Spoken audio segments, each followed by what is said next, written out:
in the field this weekend, 8 of which represent the balance of them are all change. So he has been stable. He's moved around from one side of the garage to the other, but he gets in these cars. During the year he's been doing some GT racing to keep himself in the game. But it's not an easy thing to just migrate into these two here and then have the demand on you to go out there.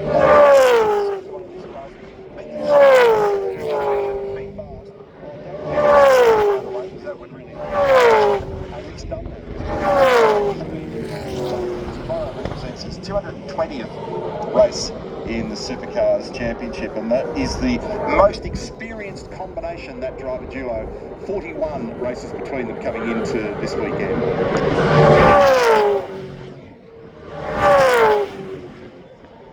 got a bit of rock and roll going on there at the moment. Car number 88, Jamie Whincup, is under investigation. What's the thing? Means he breached something under the red flag. It's hard to breach the red flag when you're in the sand. It's one thing that happened when he got back out of the sand, has to be, but yeah, maybe it was speed, because remember that happened earlier in the weekend when some drivers were in a bit of strife for going too quick.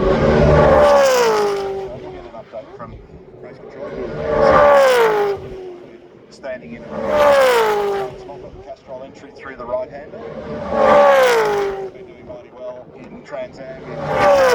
He's got a bit going on in his world. He's got a building development organisation called Sapporo Developments. And he's been doing as well, doing some race driving, and this weekend, he only just caught that, driving the Castrol Mustang. It's one of the new combinations together with Thomas Randall, and you're going to see this car in the top 10 later on. Now he's just moved up into position number 7 as well.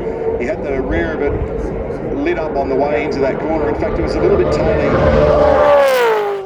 So, and the telltale, if you're watching from home and studying the steering wheel, when you see the driver just start to aim the car at the corner, then immediately it means that the back of the car's sliding and you're turning out of the slide. You can deal with that for a lap. What's really hard to do on multiple low speeds, 6 laps represent. That's hard. Super hits the surface, you get thermal degradation. Just found out about the brakes. Nearless, because it was the speed in which he got back to the pit. And the reason for this is because it all hubs back to the it's been revised going into this year about significant speed.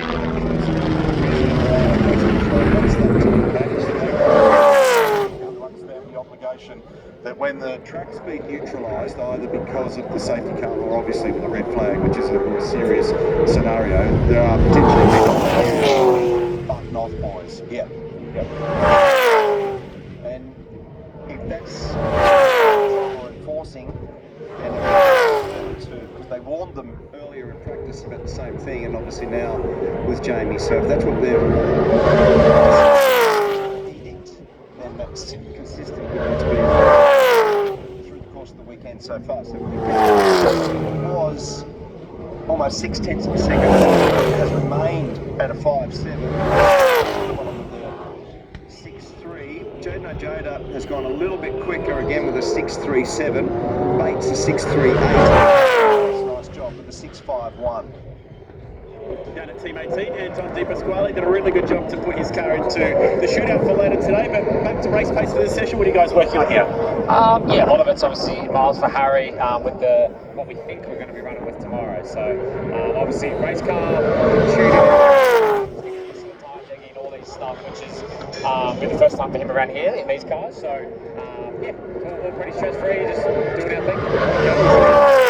To being where they were at the beginning. Yeah, he was fine. He had the crash. They sort of made that happen. It wasn't completely his fault. So you just get used to it all. Obviously, understanding how it's so just getting the car that he